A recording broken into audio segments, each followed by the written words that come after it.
The court is ready to hear argument in 19790.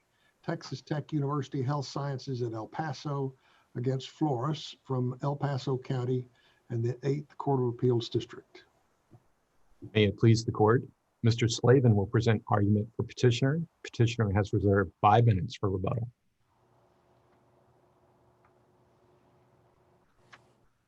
May it please the court, good morning. As the court knows, this is an age discrimination case against a governmental employer. The university is appealing from the denial of its jurisdictional plea filed under this court's Alamo Heights decision. The facts of this case present the type of case Alamo Heights contemplated. Flores alleged age discrimination based on a replacement theory. And to show a prima facie case of age discrimination on replacement, Flores had to present evidence that her job duties as director in the regional dean's office of the medical school were the same as the new assistant to the president position in the new university. The Court of Appeals held Flores met this burden by showing that Solis, the alleged replacement, handled a couple of tasks as the new assistant to the president that Flores previously performed when she was director in the office of the dean of the medical school. As a matter of law, reassigning a couple of tasks to an existing employee is no evidence of replacement. The testimony of Flores and the documents she prepared and signed established that Solis did not replace her.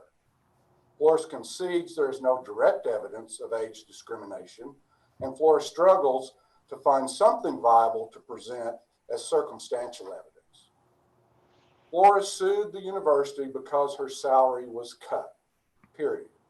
Flores had no complaints about her new position as reclassified as executive associate to continue to work for Dr. De La Rosa, with whom she worked for almost 20 years, in his new position as provost.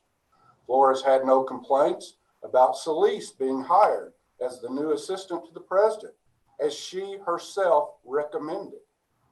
Why would she, Mr. Slavin, why would she complain about the hire if she didn't know the extent of the transfer in duties and the impact it would have on her? Why would she complain initially at the time of the hire?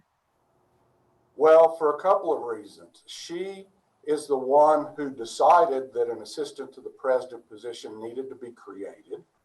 She is the one who recommended to Dr. Lang that he have assistant to the president. And she is the one who recommended that Solis be that person.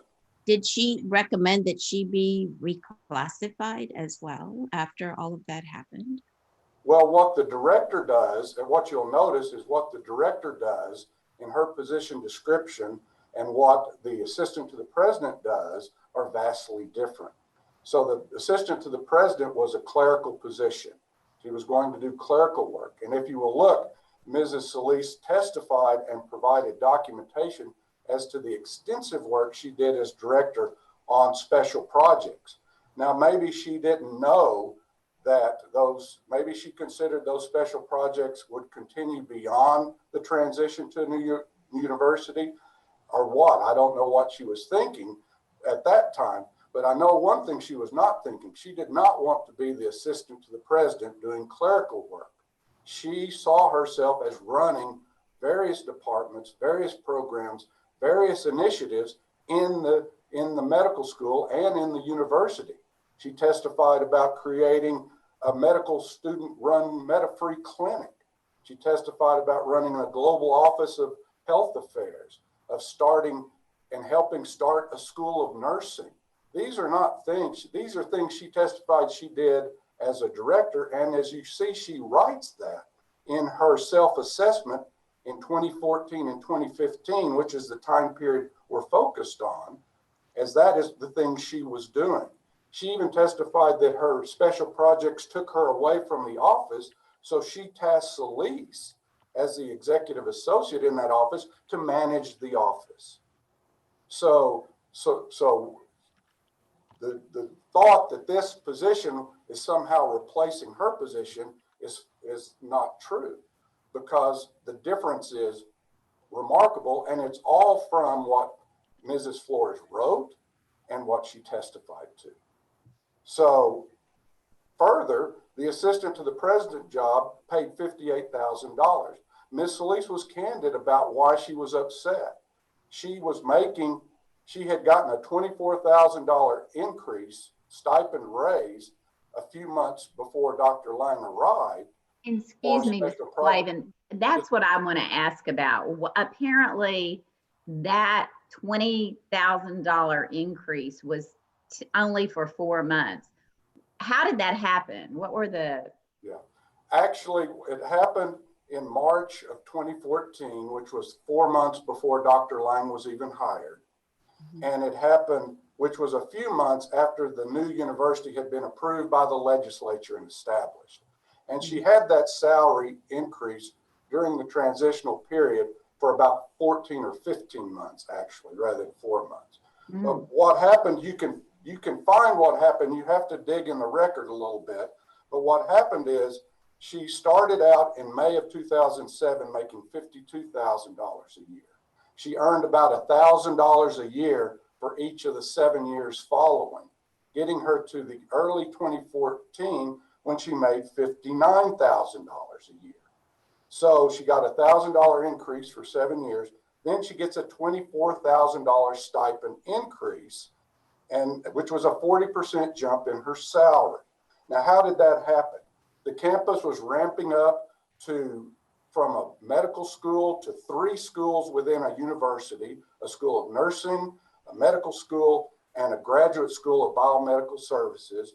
New programs were happening, hirings were happening across all departments and schools. And it wasn't just a medical school anymore that she was doing work for, it was a new university. So Dr. De La Rosa, who always delegated substantial projects to Ms. Flores, continued to do that.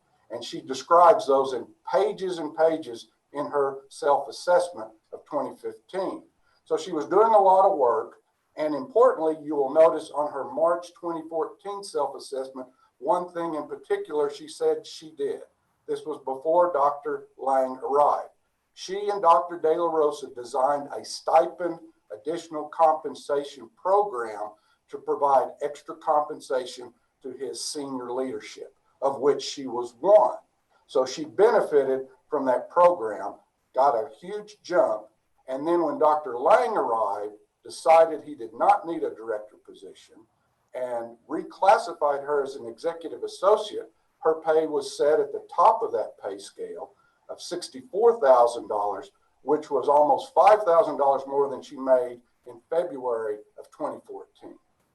So I can understand her being upset about losing that huge jump in pay, but that's the facts. That's how that salary history plays out. And that is no evidence of that age was a motivating factor in making the decision to eliminate the director position, to reclassify her to continue to work for the man she'd worked for over 20 years, and to reduce her salary to the top of the pay scale of that executive associate position. I want to ask you about the CA points to 4 factors that she identifies in the McDonnell-Douglas framework. Yes, And ma'am. one of them concerns who actually made the decision about the reclassification. And I think Dr. Lang may have denied that he did it. And why don't we have a fact issue there on pretext?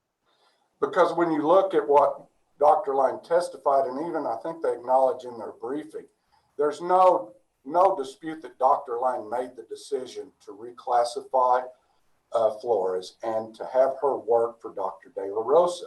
He testified that he did it, and he testified that he determined what her salary would be at the top of that pay scale.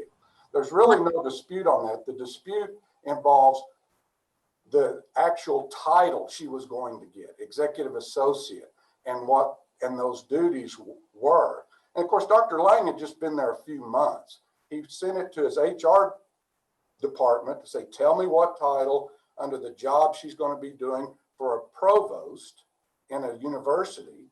And HR said a support person for provost of the university is an executive associate. So he made her executive associate and he set her salary, but he doesn't dispute that. So he didn't testify differently in a deposition about actually making that decision? No, I think if you review his testimony, it will be consistent with what I just represented to you. Okay, because that's what the CA concluded. So I guess the record reflects the opposite. They were mistaken in that. I think if they'd made a deeper dive into the record, they would have seen.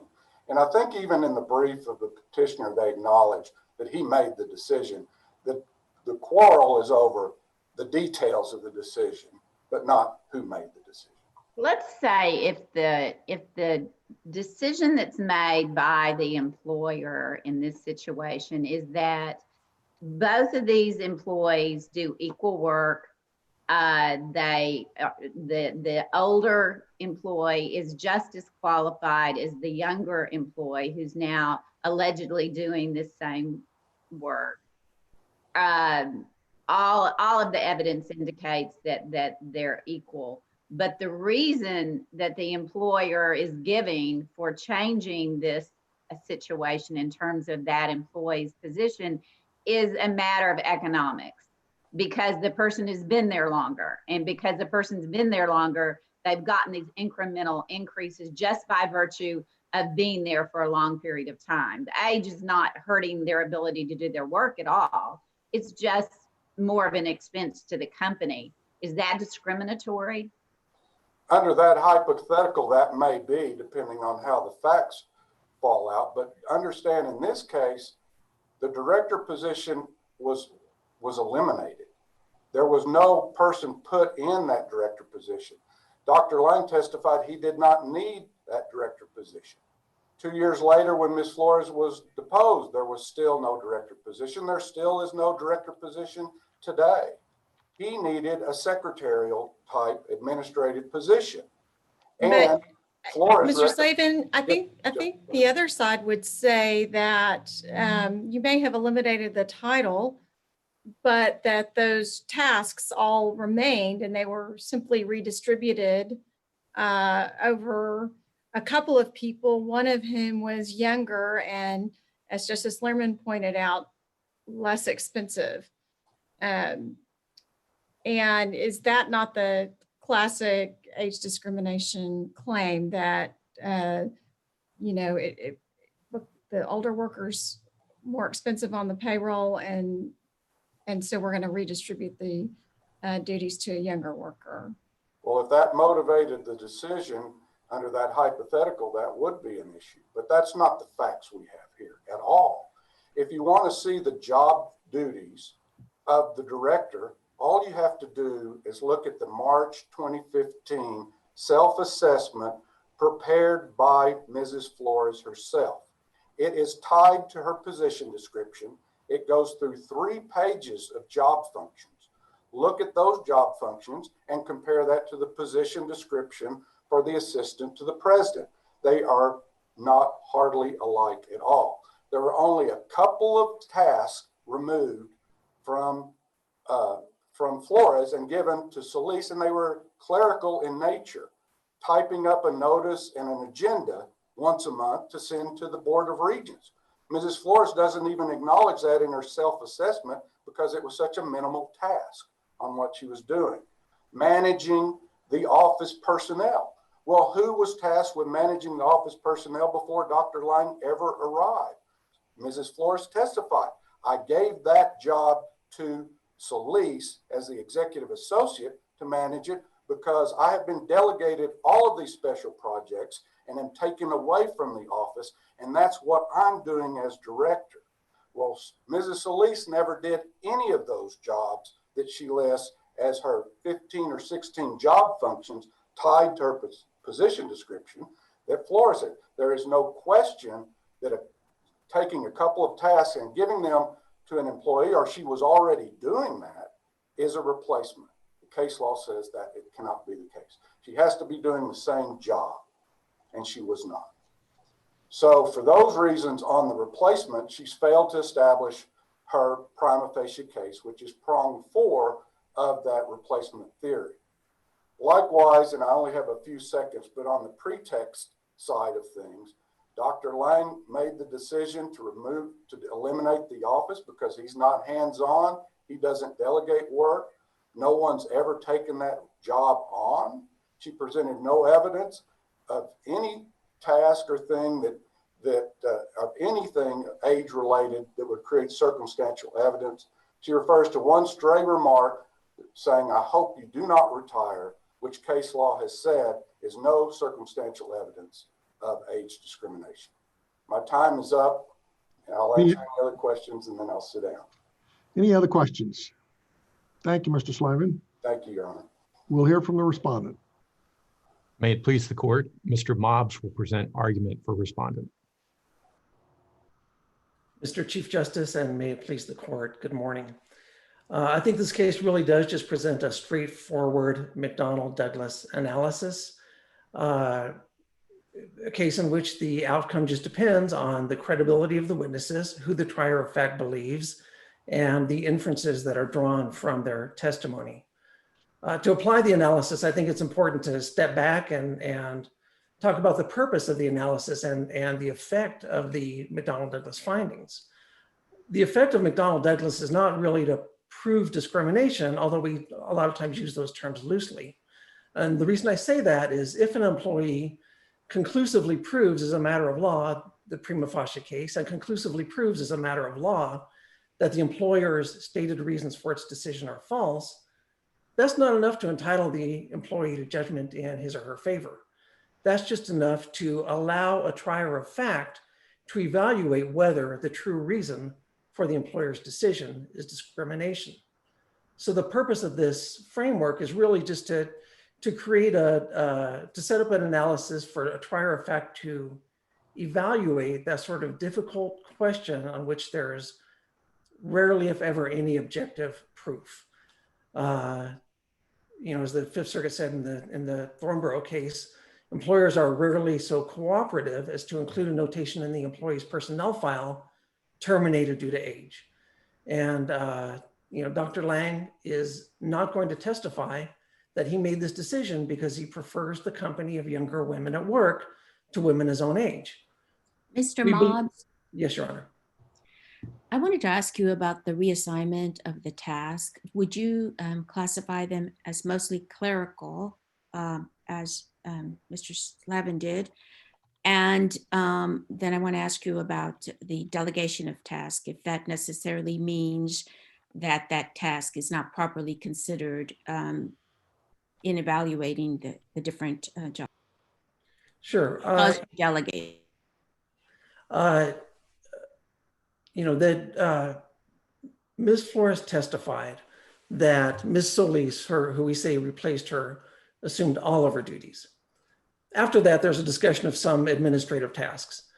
Ms. Solis testified that based on the duties she was actually performing, she believed that she was entitled to the job title of director. So I think this testimony from both of the women who performed this job indicates that the jobs really are equivalent and establishes that Ms. Solis did replace Ms. Flores. In the Rousseau opinion from the Houston Court of Appeals, which I believe you authored, Justice Guzman. Rousseau versus IBM, I remember it.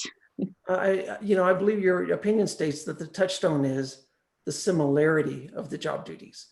And in that case, there were some duties that overlapped, but there were also some duties that the replacement did not take on. Nonetheless, the court's opinion stated that the employee established a prima facie case. Now, I should point out, as part of this replacement analysis, Ms. Solis, when she was promoted to this position where she performs Ms. Flores's former duties, she was the only one considered for that position. That position was not posted. Nobody else was allowed an opportunity to perform that job. And that, according to Don Payne, Texas Tech's EEO officer, was a violation of Texas Tech's policy designed to allow equal employment opportunity. That is, the position, because it was a brand new position, should have been posted. Anyone who's qualified should have been considered, and nobody else was considered. And then, as you know, Ms. Solis took over some or all of Ms. Flores's former job duties. So, Mr. Bobs, we have the wrinkle in this case where there was this transition going on, where there were a number of duties associated with the transition that may not have continued. They were sort of temporary projects. And that combined with a 40% salary increase just prior to this transition. So it's not the same as in many cases where somebody's incrementally earning a higher salary every year and is replaced with somebody with less seniority. So how do we handle that piece of this puzzle? Well, respectfully, Judge, I think it is a case where someone was performing this job. There may have been some variation from year to year in her job duties. She had the job for 8 years, but then she was replaced by someone who temporarily earned less. But a year later, in 2016, Ms. Solis got a $20,000 raise and her salary was increased to $80,000 as well. That's on page 419 of the clerk's record. So I really think it is a position where you had a position that performed basically the job of running the office of the president. And one person performed that job. Sometimes additional duties were added. Sometimes additional compensation was added. And then that person was thrown out in favor of a younger person to perform essentially the same job. Did that answer your question? Counsel, you are, in answering that question, you're giving us very specific facts, and kind of like your opponent, you're giving them to us as if they were conclusively established, that there was no dispute over any of the facts you just laid out. In terms of big picture in this case, is this a case where all the material facts are really undisputed and it's simply a matter of how they apply under the analysis? Or are there one or two key fact issues that you would like to point out that you think would preclude the granting of a plea to the jurisdiction under the Miranda standard? Yes, Your Honor. In fact, I would go beyond that and say virtually all the facts are disputed in this case. Whether or not Ms. Solis replaced Ms. Flores is an important fact issue on which the testimonies and right, but are the facts that are necessary to answer that question disputed, or is it just a dispute over how those facts should be analyzed under the legal test? No, I think the underlying facts are disputed as well, because there's a real question. Well, let me say it this way: the record does not conclusively establish, 1, 2, 3, 4, 5, these are Ms. Flores's duties. 1, 2, 3, 4, 5, these are Ms. Solis's duties. And that's why Texas Tech is pointing to Ms. Flores's brag sheet in her employee evaluation saying, these are all the great things I did this year. Ms. Solis did testify that she was doing the director's job. Ms. Flores did testify that Ms. Solis assumed all of her duties. There's also evidence that, you can interpret this section of the employee evaluation to include some duties that Ms. Solis did not perform. And depending on how far you take that, you can infer that it's not a similar position or not substantially the same position. So I do think there's a dispute as to the underlying facts. There's a dispute as to whether Texas Tech really made the decision to eliminate the director's position, or whether Texas Tech decided to put someone else in that position and give her a different job title. And that's really the heart of the dispute in this case. What's your best evidence that the university's reasons for its action were pretextual? It depends on which reasons you focus on. The reason that Texas Tech is giving us, at different levels, it's given us performance-based explanations for its decision. I think it has disclaimed those in this court. In this court, it says, hey, we just decided to reorganize. We just decided to move Ms. Flores out and promote Ms. Solis in. That is not really a non-discriminatory explanation for its decision, because it doesn't say why they decided to move Ms. Flores out and why they decided to promote Ms. Solis up. But if you take that as a non-discriminatory reason, the jury can find that it is a pretextual explanation because Ms. Solis said, I am doing the job of a director now based on the duties I'm performing. That, I think, is the best evidence that what they're saying they did is not what they actually did.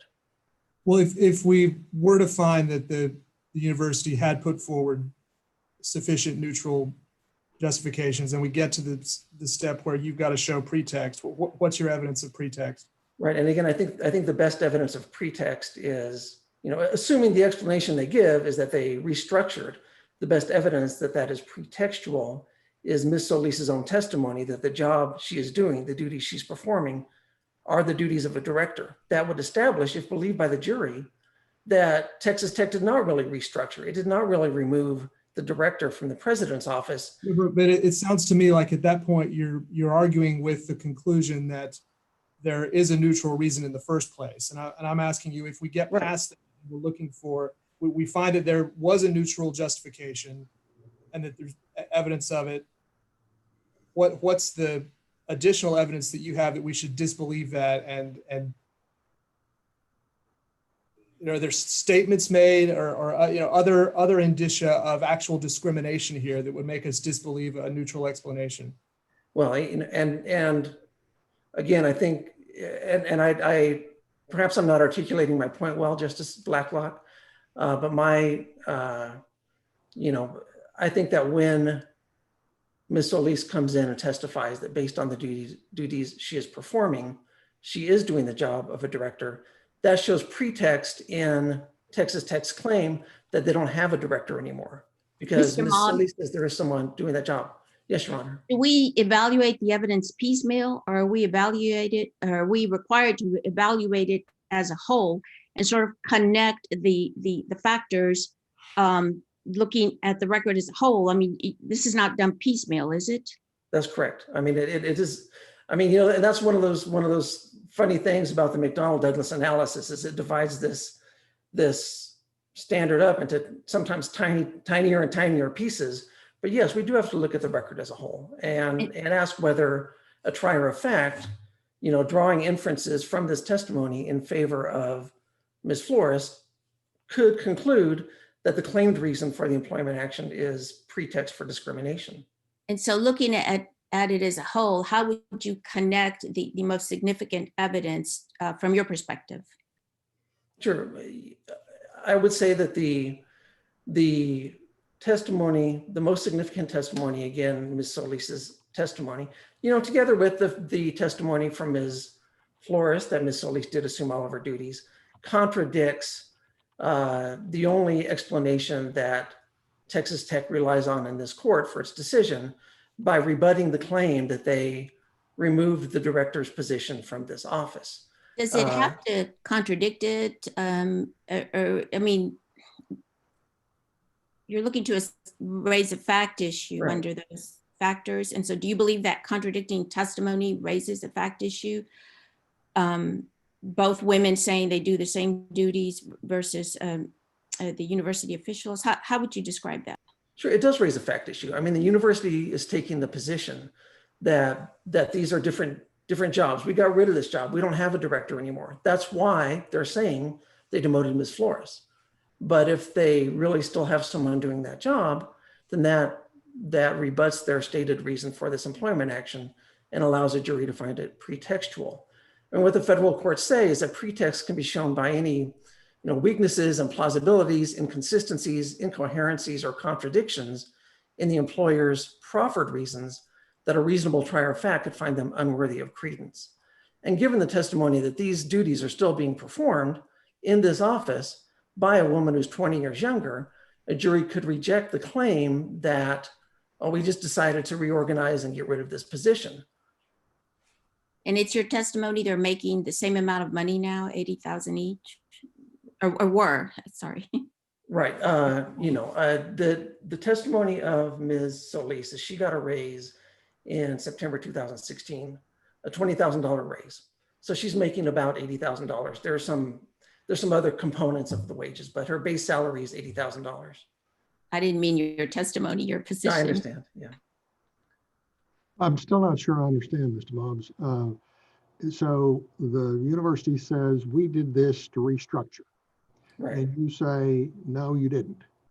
And Right. so if the decision is, yes, they did, then the next step in the McDonnell-Douglas analysis is for you to show pretext, which says the pretext argument is, well, yes, they did restructure, but that was only a pretext to discriminate. And so what is the evidence of that? There's the fact that someone is still in that office performing exactly those same duties. The fact that the person selected to perform those duties was, the position wasn't posted, it was just given to her in contradiction to the EEO policy. The person to whom the job duties were given is 20 years younger than Ms. Flores, who was removed from the position. The claims of some sort of vague performance concerns are utterly contradicted by the record and raises a question about why the university is even making these assertions or these criticisms. There are smaller issues. There is a reference to age and retirement in meeting with Ms. Flores regarding employment positions. I don't think that's, certainly we wouldn't rely on that exclusively, but I think we all know that the meaning of a person's reference to an employee's retirement depends on context and tone and language used. And that's something that really is not inherently susceptible to evaluation on a paper record. Does it matter at all that this is a change in leadership at the top of a large organization where you might expect there to be some shuffling of the positions that immediately serve that person? And should we look at that differently than we would look at, a more conventional spot within the bureaucracy where you're not, connected personally to the person who's running the organization? I don't think it's any different in this case, Your Honor. I mean, there's no indication that that Dr. Lang thought, I need someone who's going to be more loyal to me. I need someone who's I'm a Republican, so I need someone who's a Republican in this important position of my support staff. The sort of thing you might see in some governmental agencies. There's no evidence like that. There's no evidence that this decision was made for that reason.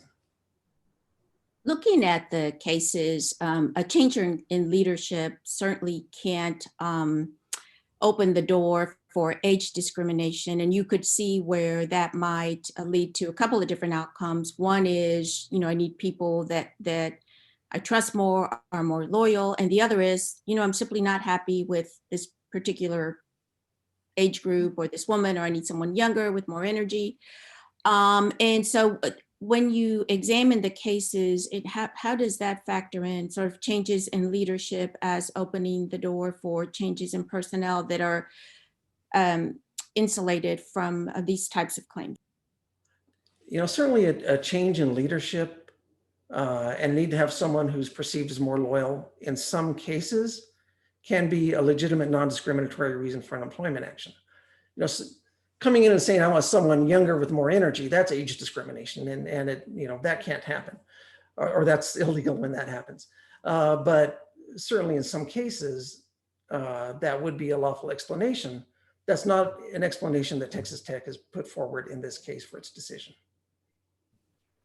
Going back to the actual replacement issue, I guess I understood from the briefing that there were some key components of Ms. Flores's job that Ms. Solis, for which she has no responsibility at all: personnel management, implementing new departments and operations, developing policy and strategic planning, and recruiting faculty, among others.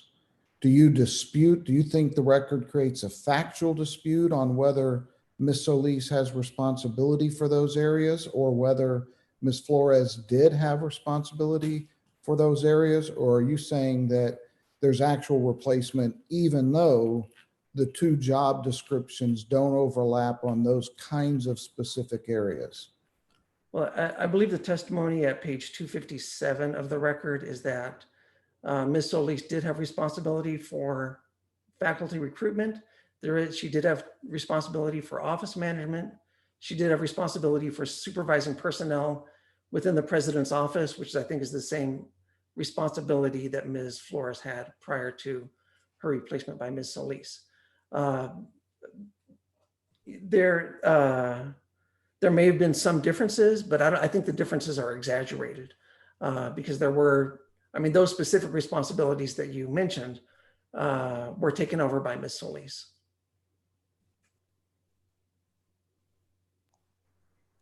Are there any other questions? I only have 20 seconds remaining. Any other questions? Thank you, Mr. Mobbs. Thank you, Your Honor. Mr. Slavin, I believe you have 5 minutes.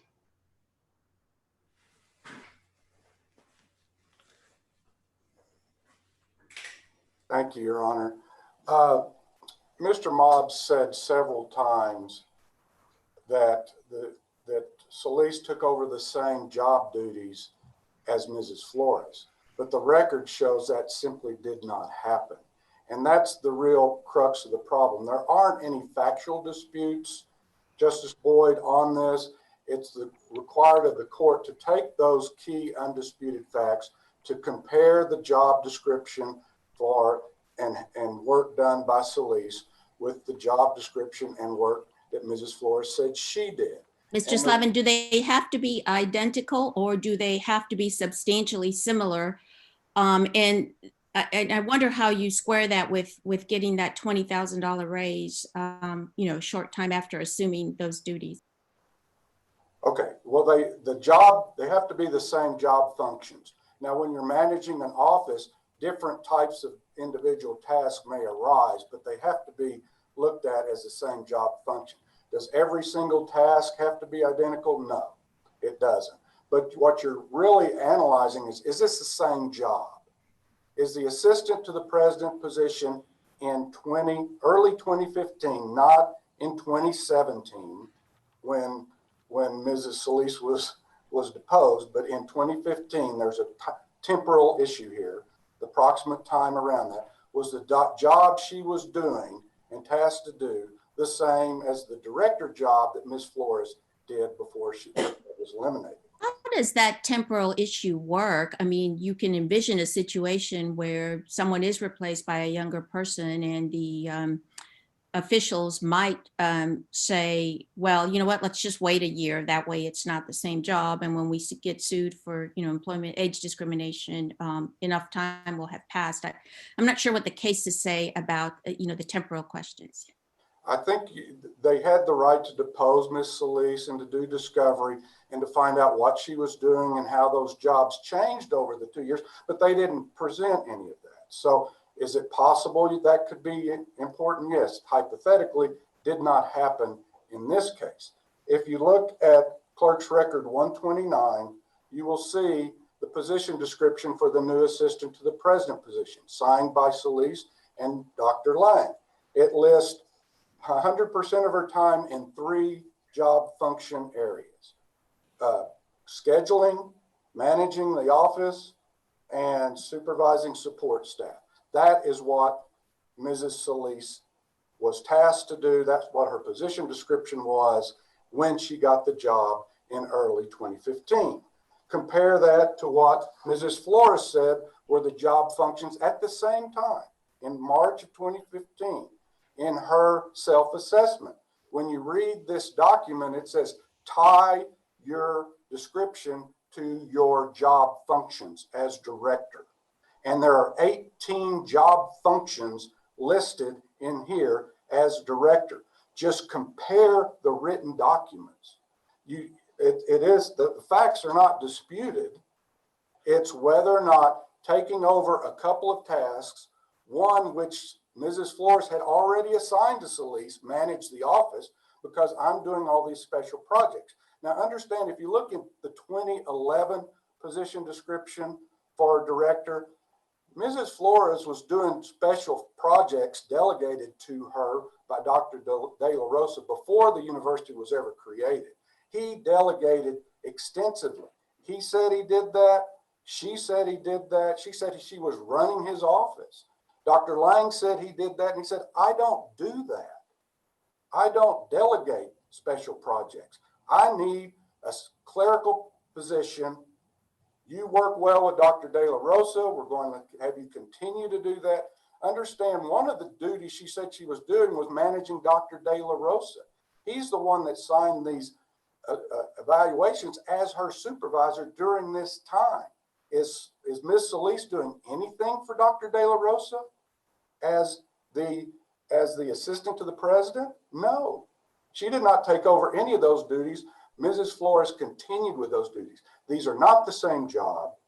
The law says you have to show it's the same job to establish a replacement theory. They simply did not establish a prima facie case on that. Any other questions?